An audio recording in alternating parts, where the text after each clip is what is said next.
सर्वप्रथम त आचार्यजीलाई मेरो धेरै धेरै प्रणाम र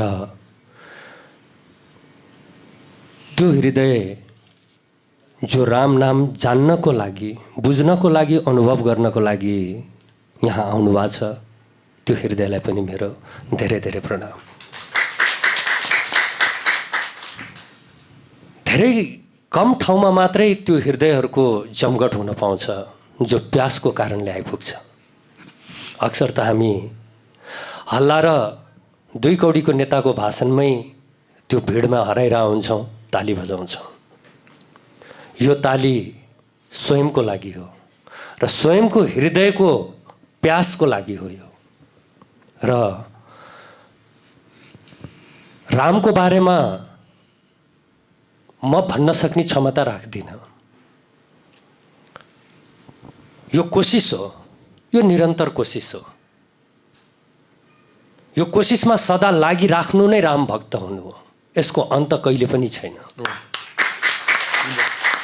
हामी अन्त छैन भन्ने साथै हामी डराउन थाल्छौँ, यो अन्तहीन चिजको पछाडि किन लाग्ने भनेर पक्कै पनि क्वेसन उठ्छ। यो अन्तहीनको पछाडि कसरी लाग्ने? राम त कहिले पनि बुझेर नसकिने रहेछ।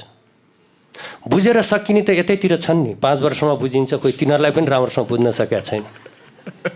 40 वर्षदेखि सेम करतुत देखाएर बस्दा पनि राम्रोसँग बुझ्न सकेका छैनौँ भने रामलाई यति सजिलो कसरी बुझ्न सकिएला? त्यो विराट चिज। तर रामलाई बुझ्ने कोसिस मात्रै गर्दाखेरि पनि यिनीहरू सबैलाई बुझ्न थाल्छौँ। रामको बुझाइको कोसिस साथै यिनीहरूलाई पनि बुझ्दै हाम्रो यात्रालाई सुरु गरौँ। म एकदमै आभारी छु, आचार्यजीले मलाई यो मौका दिनुभयो, म यहाँ आउन पाएँ तपाईँहरूमाझ। मलाई लागेका केही कुराहरू गर्न चाहन्छु। आज हाम्रो समाजमा हामीले कथामा त सुनिसक्यौँ, आचार्यजीले पहिलेदेखि कथा सुनाउँदै आउनु भएको छ, अझ बाँकी छ कथा, निरन्तरता छँदैछ। हाम्रो कथा अड्किएको छ, हामीले रामलाई वनवास पठायौँ। यतिखेर हाम्रो दुनियाँ मर्यादालाई वनवासमा पठाइदिएका छौँ। क्या बात, क्या बात। यतिखेर हामीसँग राम छैनन्, हामीले धक्का दिइकन वनवास पठाइदिएका छौँ। फर्केर आउने सम्भावना पनि छैन, न भरत छिन्, न कोही केही छिन् कि उनलाई पनि रियलाइज भएर फेरि म फर्काउँ भन्नलाई। हामी सबै नै यस्तो स्वरूपमा बस्दिसकेका छौँ, कतिखेर आफै केही बनिदिन्छौँ, कतिखेर एउटा न एउटा बाध्यताले हामीले त्यो मर्यादालाई घरबाट देशबाट निकालिदिइसकेको छ। र त्यसको असर आज हाम्रो घरमा मात्रै होइन, युवाहरू सबैलाई, युवाहरूमा त कतिलाई थाहै छैन रामको नाम। उनीहरू रामको नाम पनि अगाडि एउटा केही शब्द थोपेर वेस्टर्न बनाउन खोजिरहेको छन्। र्याम बनाउँछन्, र्याम बनाउँछन्। तर उनीहरूको गल्ती छ म भन्न सक्दिनँ यसमा। हामी चुकेको छौँ। हामी कहाँ चुक्यौँ? हामीले एटलिस्ट एउटा कुनै पनि मोबाइल किन्नुभन्दा अगाडि त्यो मोबाइलको सुरक्षाको लागि सोच्दछौँ। गाडी किन्नु अगाडि त्यसमा फ्युल हाल्नुपर्छ, फ्युल हाल्ने कहाँ छ, त्यो सारा चिज हिँडाउनको लागि बाटो कहाँ छ हामी सोच्दछौँ। तर हामीहरूसँग सबैसँग हाम्रा सन्तानहरू छन्, तर ती सन्तानमा हामीले एक्चुअली दिनुपर्ने चिज त्यो हामीले बिर्स्यौँ। हामीले सधैँ सोच्यौँ यिनीहरूलाई सम्पत्ति दिएपछि पुगिहाल्छ, जसरी हुन्छ कमाएर छोराछोरीलाई सम्पत्ति दियो। तर म फिल्म लाइनकै भावनाले त्यो शराबी फिल्मको एउटा डायलग मलाई जहिले पनि बडा मजा लाग्छ। प्राणले अमिताभ बच्चनलाई भने हुन्छ, ऊ त शराबी हुन्छ, जड्या हुन्छ, बिग्रेको व्यक्ति हुन्छ, तैपनि जाँड खाए पनि उसले गरेको कर्तुतलाई राम्रै देखाइएको छ। त्यसमा भन्छ कि यो सारा सम्पत्ति मैले तेरै लागि गरे हो, त किन यसो गर्छस् भनेर सोद्धाखेरि उसले दिएको जवाफ मेरो लागि बडा प्रिय छ आजसम्म पनि। उनले भने आफ्नो बाबालाई, अगर आपका बेटा सुपुत्र हो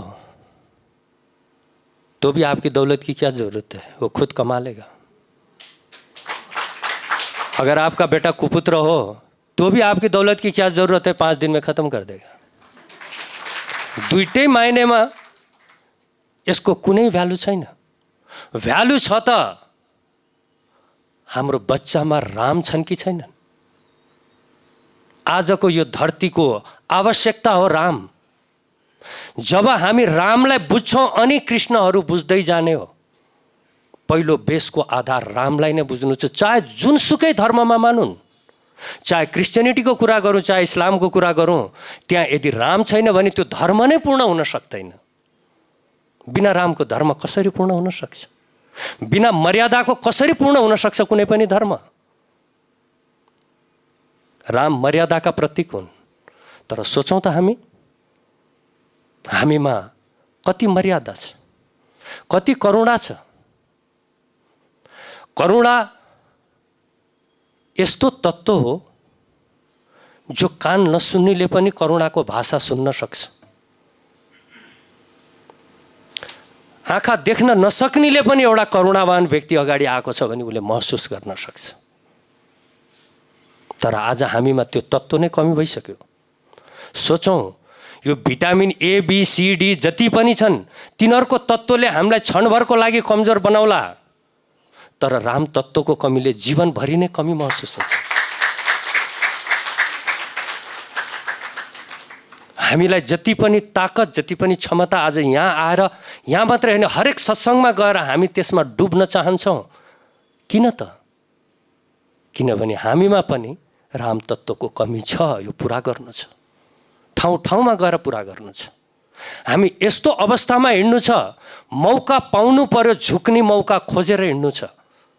तर जीवन हामीले यस्तो बनायो कि सबैको अगाडि ठाडो र अहङ्कार बाहेक केही पनि देखाउन हामी सक्दैनौँ।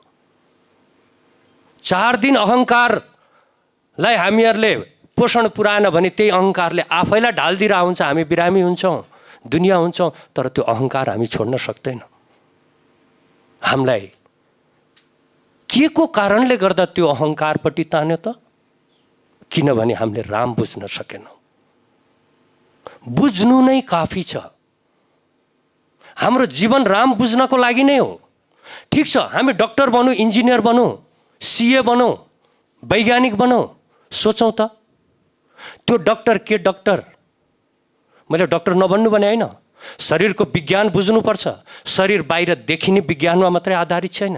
हामीभित्रको करुणा र प्रेमलाई कुनै ल्याब र साइन्सले देख्न सक्दैन। तर त्यो डक्टर अरूको दुखाइ पीडा र रोगको ट्रिटमेन्ट गर्छ, तर उसलाई मनको दुखाइ ऊ आफैलाई थाहा छैन। ऊ के डक्टर? उसँग आजसम्म कुनै दबाई र केही नै थाहा छैन। मन दुख्दाखेरि के लगाउने, कुन इन्जेक्सन लगाउने, कुन ट्याब्लेट लगाउने, खाने।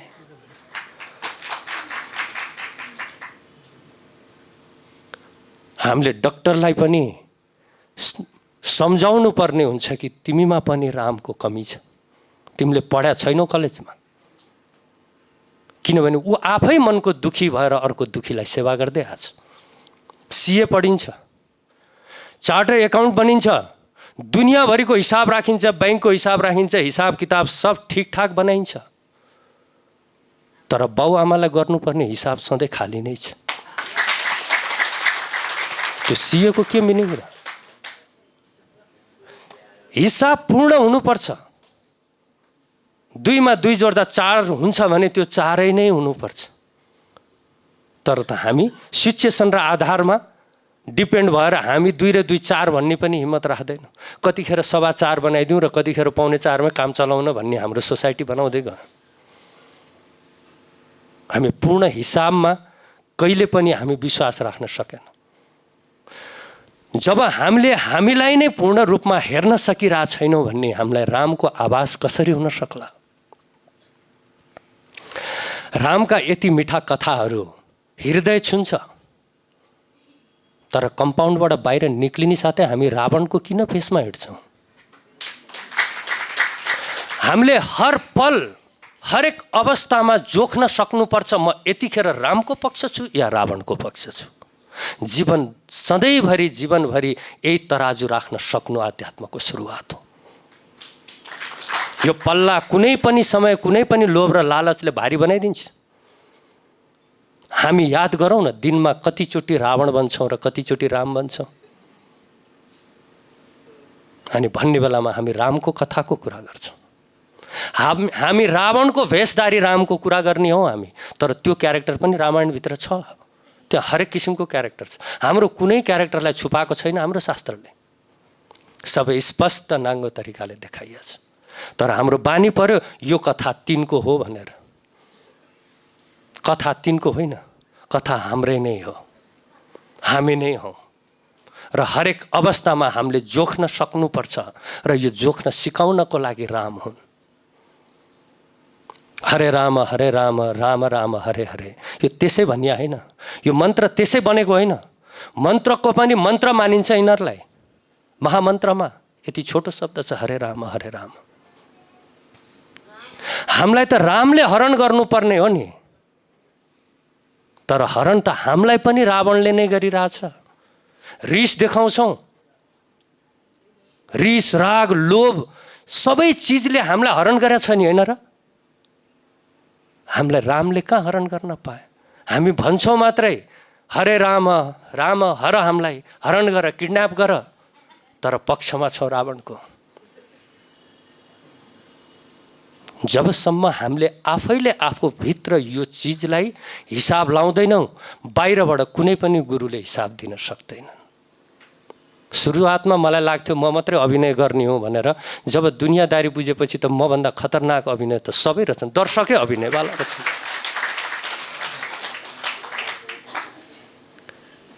रावणको चरित्र अपनाउँदै रामको गुणगान गाउनु हिसाब कहिले पनि मिल्दैन, त्यो मिल्नै सक्दैन त्यो हिसाब। त्यसैले हामीले पहिला आफैमा जोखौँ, आफैमा हेरौँ कि म रावणको पक्ष हुँ या रामको पक्ष हुँ। रावण जुन क्यारेक्टर दिइयो ती सामान्य व्यक्ति थिएनन्। साक्षात् शिवलाई खुसी पारेका व्यक्ति, त्रिकालदर्शी हुए स्वयं रावण पनि, सुनको लङ्का बनाएका। ज्ञानको त कुरै छोडिदिउँ, 10वटा टाउको,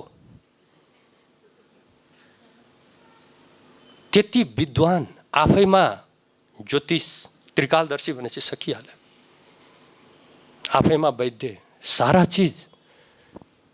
तर एउटा मर्यादा सिम्पल पुरुषको अगाडि हार्नु पर्यो। यो सानो कथा हो, हामीले कथालाई खोतल्न जानेनौँ। त्यति विशाल व्यक्ति एउटा वनवासित रामबाट हार्नु पर्यो भन्न के खोजेको? पूर्णमद पूर्णमिदम जुन मन्त्रको कुरा गरियो त्यही नै कुरा हो। हामी सबै कम्प्लिट छौँ, हामी सबै ब्रह्मस्वरूप हौँ। तर रावण अहङ्कारको अर्को स्वरूपले हार्नु पर्यो एउटा सिम्पल व्यक्ति। हामीलाई विशाल केही बन्नु छैन, हामीलाई आदर्श पुरुष बन्न सके यो जीवन यसैमा पार हो। र म अर्को कुरा भन्छु, हामी आदर्शताका कुरा अरूलाई सिकाउँछौँ होइन नि।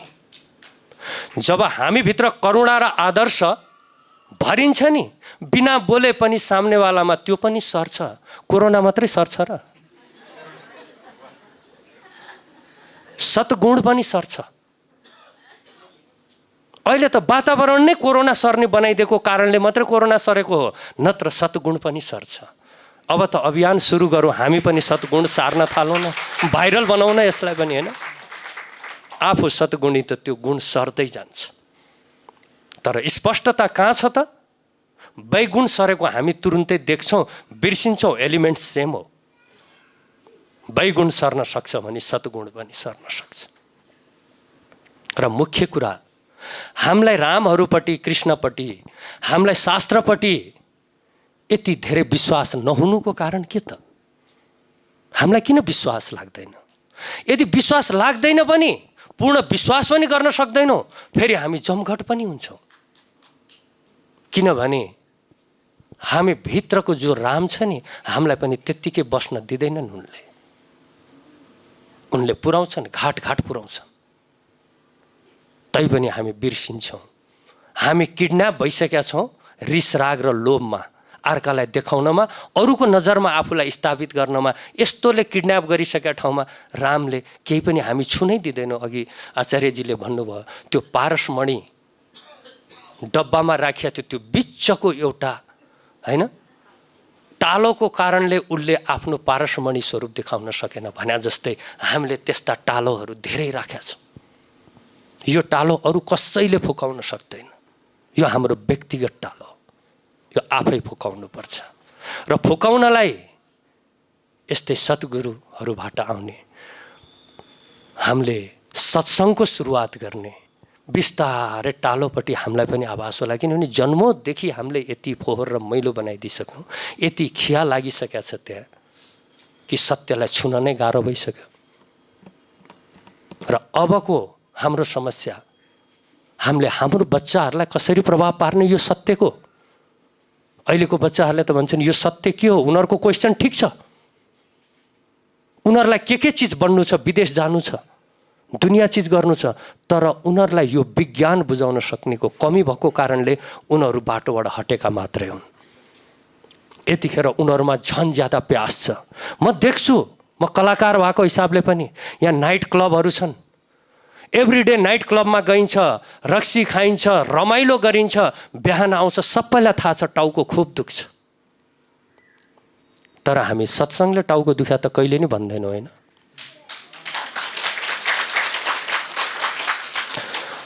ती युवाहरू टाउको दुखाउनलाई फेरि अर्को हप्ता पर्खेर जान्छन्, त्यो टाउको दुख्या बिर्सिन्छन्, फेरि जान्छन्, फेरि टाउको दुख्छ। उनीहरूलाई सही तरिकाले भनाउने ठाउँै छैन। ती व्यक्तिहरूको कमी छ कि टाउको नदुख्ने त यता छ र प्रेम पनि यता छ। सही मायनेमा भन्ने हो भने राम र कृष्णको प्रेमको बिना हामीहरूले गरेको प्रेम कसरी पूर्ण हुन सक्छ, ल कसैले प्रुफ गर्न सक्छ? त्यो प्रेमको बिना यो प्रेम जहिले पनि तुच्छ नै हो, पूर्ण हुनै सक्दैन। सुन्दाखेरि अर्थोडक्स जस्तो लाग्छ। त्यो विराट, त्यो विशाल, त्यो निराकार स्वरूप, त्यो हृदय, त्यहाँ प्रेम छैन भने यहाँ स्वार्थले आएको प्रेम कतिन्जाल टिक्छ? न हामीले आफ्नो शरीरको बारेमा राम्रोसँग बुझ्न सक्यौँ, न हामीले हाम्रो मनको चञ्चलतालाई पक्रिने कोसिस नै गर्न सक्यौँ। त्यसमाथि त अहिले इन्टरनेट आएर यति फङ्सनहरू छन् कि दिन एकचोटि स्क्रिनमा हेरेपछि त्यसै बित्दिन्छ। जीवन काट्नको लागि होइन, जीवन जिउनको लागि हो। हामी भन्छौँ नि दिन काटिरहेछ, दिन काट्नको लागि होइन। जीवन त जिउनुपर्छ, जान्नुपर्छ हर पल हर क्षण। हामीहरूलाई म आफै छु, म आफै हुँ, यतिखेर म छु भन्ने नै एहसास छैन। त्यो एहसास हुनलाई पनि कहीँ घुँडा ठोकिनु पर्यो कि चिप्लेर लड्नु पर्यो, अनि एहसास हुन्छ ए म रहछु भनेर। त्यति बेहोसीमा हिँड्ने हाम्रो बानी परिसक्यो। कसैले दुःख दिन्छ, कसैले धोका दिन्छ, ट्रेजेडीमा परिन्छ, अनि आफूलाई एहसास हुन्छ ए म छु। जब चित्त दुख्छ अनि मात्रै आफू छु एहसास हुन्छ, नत्र हावा तालमा दौडै छ। र यो दौडलाई हामीले समयमा नै रोक्न सक्यौँ भने, बुझाउन सक्यौँ भने समाजमा ठुलो परिवर्तन आउँछ। समाजमा यतिखेर रामको कमीलाई पूर्ण गर्नु छ, हामीहरूले मर्यादालाई पूर्ण गर्नु छ। अमर्यादित भइसक्यो, वनवास धक्कलेर पठाइदिउँ। हाम्रो कथामा त परिबन्ध के देखाइया थियो, हामीले त धक्कलेर घोक्राएर वनवास पठाएको छौँ। यतिखेर हामीले महसुस गर्नु पर्यो, स्वयंलाई हेर्ने र आफूभित्र म किन रामको पछाडि लाग्दैछु, छु त रावण, गुण त धेरै रावणमा मिल्छ, तर रामले किन तानिरहेछन्, यो क्वेसन सोध्नु पर्यो। रामको जित त त्यही छ। हरण रावणले गरे पनि तानी रामले नै रहेछ, यो पनि काफी छ नि, होइन? हामी हरण त गरिसकेका छ रावणले हामीलाई, तर रामले पनि छोड्या छैनन्। हृदयको कहीँ न कहीँ कुनामा राम जान्न पाए, बुझ्न पाए हुन्थ्यो भन्ने हामी भेटघाट हुन्थ्यो। अब रावणलाई कमजोर पार्नु छ, उसकै हरणमै रहेर पनि कमजोर पारेर रामको लागि निक्लिनु छ। यसलाई कुनै अर्थोडक्स भनेर यो सोसाइटीलाई भ्रममा पार्नको लागि होइन, यो विज्ञानलाई बिगार्नको लागि होइन। विज्ञान आफ्नो ठाउँमा ठिक छ, तर हाम्रो भित्रको मनस्थितिको हिसाब सिर्फ आध्यात्म विज्ञानले ल्याउन सक्छ। अब हामी त्यतातिर लाग्न जरुरी छ। हामीले भन्छौँ नि, कर्मसँग हामी जे पनि काम गर्छौँ, किन गर्छौँ? हामी गलत कामको लागि पनि किन लुकेर गर्न खोज्छौँ? अरूले देखेन भने पनि, कसैले देखा छैन भन्छौँ, फेरि गुणगान गाउँछौँ, उनी त अन्तर्यामी हुन्, थाहा छ फेरि अन्तर्यामी पनि हुन्। लुकेर फेरि हामी जे पनि काम भ्याउँछौँ। हामीले यो बिर्सिन्छौँ कि हर गलत काममा सबैलाई झुक्याए पनि आफैलाई त झुक्याउन सकिया हुँदैन नि। यसबाटै प्रमाणित छ कि आफूभित्र नै राम छन्, हेरिरहेछन् त्यहाँबाट, त्यहाँ कहिले पनि झुक्याउन सकिँदैन। तैपनि हामीलाई यो कृत्यबाट, गलत कामहरूबाट हामीलाई प्रेरित हामी किन हुन्छौँ भने एक्चुअली सही मायनेमा हामीलाई यसको रिजल्ट थाहा छैन, यसको हिसाब हामीलाई थाहा छैन। यो हिसाब जान्ने हो भने अनि डरको एक किसिमको सुरुवात हुन्छ। सत्यसँग त डराउनु पर्छ नै। आचार्यजीले भन्नुभयो श्रवण कुमारको मृत्यु दशरथले भोग्नै पर्यो। विज्ञानकै हिसाबले सोचौँ, कुनै पनि शक्ति निर्मित हुन्छ भने शक्ति कहिले पनि नष्ट हुँदैन, त्यसले स्वरूप बदलिरहन्छ। यो सुनाइ कुरा हो, तैपनि म यहाँ रिपिट गर्न चाहन्छु प्रसङ्गमा। दुनियाँ यो डाइमेन्सन यसको हाम्रो दिमागले सोच्न सक्दैन। छोटो तरिकाले भन्नुपर्दा यो घुमाउरो दुनियाँ छ नि, हर चिज घुमाउरोमै छ नि, होइन र? सूर्य उदाउँछ, अस्ताउँछ, रात हुन्छ, फेरि उदाउँछ, पूर्णे हुन्छ, अन्धेरी हुन्छ, जाडो महिना आउँछ, गर्मी आउँछ, सबै ऋतुहरू आउँछन्, यो सबै घुमाउरो नै छ। हामी खाना खान्छौँ, हाम्रो शरीरमा हरेक फङ्सनिङ हुन्छ, त्यस पछाडि मल बनाएर फेरि हामी फ्याँक्छौँ, फेरि त्यो खानाको लागि मल बन्छ, फेरि बनेर आउँछ। हरेक चिज घुमाउरो छ। कुनै पनि चिज घुमाउरो हुनबाट बच्न सक्दैन भने हामी हाम्रो कर्मलाई चाहिँ सिधा किन सोचेको? हामीले जस्तो कर्म गर्छौँ घुम्दै त्यही हान्ने हो नि, होइन? सुकर्म घुमेर सुकर्म, कुकर्म घुमेर कुकर्म। यसमा कतिको हिसाब लगाउनु छ र? किन अप्ठ्यारोमा पर्नु छ र? हरेक चिज घुमाउरो छ भने त्यो घुमाउरोले नै हाम्रो कर्मलाई पनि घुमाउरोमा ल्याइदिन्छ। तर हामी यो चिजलाई पनि त्यति सही तरिकाले मनन गर्न सक्दैनौँ। तैपनि म चाहन्छु जहिले पनि सत्सङ्गको लागि कुनै भिड हुन्छ भने म सधैँ प्रार्थना गर्छु कि त्यो हृदयमा रामको प्यास बुझाइदेऊ प्रभु। मेरो लागि सधैँ यो प्रार्थना भइ नै राख्छ र हामी सबैले हृदयमा एउटा प्रार्थना गर्ने बानी बसाल्नुपर्छ। मौका पायो कि झुक्ने ठाउँ खोज्नुपर्छ, खडा हुने ठाउँ होइन। कसलाई थ्याङ्क यू भनौँ, कसको अगाडि झुकौँ, यो झुक्ने ठाउँ खोज्दै हिँड्नुपर्छ। भनिन्छ नि हरेक चिज केमिकल बन्नको लागि त्यसको पनि प्रोसेस हुन्छ नि। यो झुकावमा धेरै छ, तर लोभ र लालचको झुकाइको कुरा गरे होइन। त्यहाँ झुकिया हुँदैन, त्यो देखिने तरिकाले शरीर झुकिया हो, भित्र अहङ्कार बहुत खडामा हुन्छ, लोभ बहुत खडा भइरहेको हुन्छ। हामीले झुक्दाखेरि आनन्दको महसुस गर्ने ठाउँ गर्नुपर्छ। अब हामीले आदत फेरि बनाउनु पर्छ। यो हामीले चुक्यौँ त्यो सत्यका पार्टहरू, त्यसले गर्दाखेरि हर क्षण दुखी छौँ हामी। आजको अवस्था हेरौँ, गार्जियनको भनाइ छ बच्चा बच्चीहरूलाई हामीलाई गन्दै गन्दैनन्। वास्तवमा उनीहरूलाई अभाव पर्यो भने प्यारेन्ट्सलाई याद गर्ने हो, नत्र यादै गर्दैनन् उनीहरूले। र प्यारेन्ट्सहरूलाई बच्चा बच्चीपट्टि कुनै विश्वासै छैन। अनि हाम्रो भनाइ छ एउटा दौडधुपमा दौडिरहेछ, हातमा मोबाइल छ, एकछिन हामी खाली बस्न चाहँदैनौँ। फेसबुक हेरेर हुन्छ कि के हेरेर हुन्छ कि हामी आफूलाई यति व्यस्त राखिदिन्छौँ। अनि भनाइ समाजमा व्याप्त छ, खाली दिमाग शैतानका घर।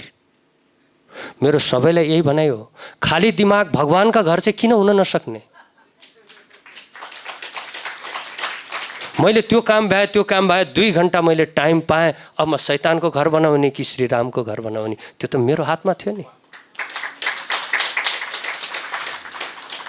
हामी नै शैतानलाई इन्भाइट गर्छौँ, हामी नै उनको लागि सिट बनाएर राखेका छौँ र मान्यताले भरपुर छौँ कि खाली दिमाग शैतानका घर होइन, खाली दिमाग परमात्माको घर हो। उनकै लागि खाली गर्ने हो हामीले, र उनको लागि खाली गरिएको ठाउँमा शैतान आउन सक्दैनन्। शैतानलाई राखेपछि शैतानै शैतान आउँछन्। त्यो पनि हिसाब सिम्पल थियो। त्यसैले अबको एउटा हामीहरू सबैले घर घरबाट भनेर कराएर मात्रै होइन, देखिनु पर्यो, व्यवहारमै देखिनु पर्यो, झुक्न थाल्नु पर्यो। अहङ्कारीकै अगाडि झुक्दिने केही छैन। ठिक छ, किनभने त्यो अहङ्कारीको अगाडि झुक्नु नै छ। किनभने प्रत्यक्ष देखिरहेछ उसको अहङ्कार बडै प्रमाणित छ कि परमेश्वरको प्रत्यक्ष नजर छ। किनभने अहङ्कार दिएर जलाउँदैछन् त्यसलाई, उनलाई त नम्बरी बनाउनसँग मतलब छ। रिसमा राखेर देखाउँछन्, अहङ्कारमा राखेर देखाउँछन्, घमण्डमा राखेर देखाउँछन्, लास्टमा चुरचुर पारेर अनि नम्बरी सुन बनाउँछन् उनले। त्यहाँ पनि झुक्नको लागि काफी छ। हामी जीवनभरिको लजिकहरू, पोइन्टहरू त्यो टाइपले निकालौँ। लजिकै हो, त्यसको कुनै अस्तित्व छैन त्यति ठुलो। यहाँ त अहिले अलिकति लजिक दियो कि भयङ्कर विद्वानमा गनिन्छ, जीवनमा लजिकको केही मायने राख्दैन। यी लजिकहरू सबै छोडिदिनु पर्ने हुन्छ। जब राम बुझिन्छ नि त्यहाँ लजिक छैन। राम हुनुको पछाडि लजिक चाहिँदैन, उनी पूर्ण हुन्। त्यसैले यदि लजिकै चाहिन्छ भने पनि हामी लजिक रामको तर्फको गरौँ न कि रावणको तर्फको, कृष्णको तर्फ गरौँ न कि कंसको तर्फ। त्यसमा पनि हामी ओपन छौँ, हाम्रो लजिक कसको पक्षमा छ। त्यसैले म अन्तमा यही भन्न चाहन्छु कि हामीले हाम्रो हृदयमा मर्यादा पुरुष कहाँ छ खोजौँ, अनि हाम्रो घरमा कहाँ छ खोजौँ, अनि हाम्रो गाउँमा कहाँ छ खोजौँ, अनि हाम्रो देशमा कहाँ छ खोजौँ। यतिखेर मर्यादा पुरुषको खाँचो छ। त्यो मर्यादा पुरुष हामीले बनाउनु छ। अब हामीले निखार्नु छ, त्यो वातावरण हामीले बनाउनु छ। धेरै अमर्यादित व्यक्ति, धेरै कंसका अंशहरूले धेरै राज गरिरहेको अवस्था छ। राजनीतिक तरिकाले होइन, हृदयदेखि प्रभु रामलाई सम्झेर अनि देशलाई सम्झौँ। किनभने देश बिग्रे हाम्रो युवा बिग्रिन्छ। गलत व्यक्तिको हातमा हाम्रो युवाहरूको भविष्य राख्न नदिउँ। रामले पनि लडेका हुन्, रावण कृष्णले पनि लडेका हुन्। सबले आखिर लड्नु नै छ। मैले यो तुच्छ राजनीतिसँग लड्नुको कुरा गरेँ होइन। अमर्यादित चिजसँग हामीले लड्नु छ, तर मर्यादाको देश बनाउनु छ, मर्यादाको समाज बनाउनु छ। स्टुपिड लजिकको धर्मको नाममा विकृतिलाई रोक्नु छ। यो हामीबाट सम्भव छ। नत्र यति सानो कोठामा मात्रै हामीले जब सीमित राख्छौँ, भोलिको अवस्था भयावह छ। हामीले सोचौँ, हामीले सही सम्पत्ति आफ्नो सन्तानलाई यदि केही दिन सक्छौँ भने हाम्रो केही अध्यात्म, हाम्रो शास्त्रको ज्ञान दिन सुरु गरौँ, उनीहरूपट्टिकै प्रेमको लागि। किनभने यो दुनियाँमा जति सुकै कमाएर अरबपति भएर विश्वविख्यातै हुँदाखेरि पनि जब हृदय रोइरहन्छ, एकान्तले पोल्न थाल्छ, बेचैनी हुन्छ भने ती सफलता होइनन्, त्यो असफलता नै हो। सही सफलता के हो त्यसको चर्चा गर्न थालौँ, चर्चा गर्ने माहौल बनाऊ, सत्सङ्गको सुरुवात गरौँ। यो सत्सङ्ग भनेको किताब पढ्न छोडेर सबैसँग छोडेर आउनुसँगको होइन। भौतिक विज्ञान त त्यसै जानिन्छ जब आध्यात्मको सूक्ष्मतालाई जानियो भने। त्यसैले म अन्तमा यही भन्न चाहन्छु, रामलाई बुझ्नु नै काफी छ लाइफमा। त्यसैले मर्नु अगाडि नि भनिन्छ नि राम पुग्छ भनेर। सानो प्रसङ्ग भन्छु, हाम्रै शरीरमा कति गजबको सिस्टम छ। यतिखेरको अवस्थामा कागती साँधेर खाने भन्ने साथै मुखबाट पानी आउँछ नि, होइन? किन आयो त? कागती अचार यस्तो खाने भन्ने साथै मुखबाट पानी आयो। तर राम सोद्धाखेरि पनि त्यसै गरी केही न केही चिज आउनुपर्छ। त्यो गहिराइबाट बुझ्नुपर्छ। हामीलाई खानेकुरा सोच्ने साथै मुखबाट पानी आउँछ, तर प्रभुलाई सोच्दाखेरि, रामलाई सोच्दाखेरि कतै कुनै तरङ्गित छैन नि। सोचौँ, अझै धेरै मैल छ, यो मैललाई साफ गरौँ। हस्त नमस्कार।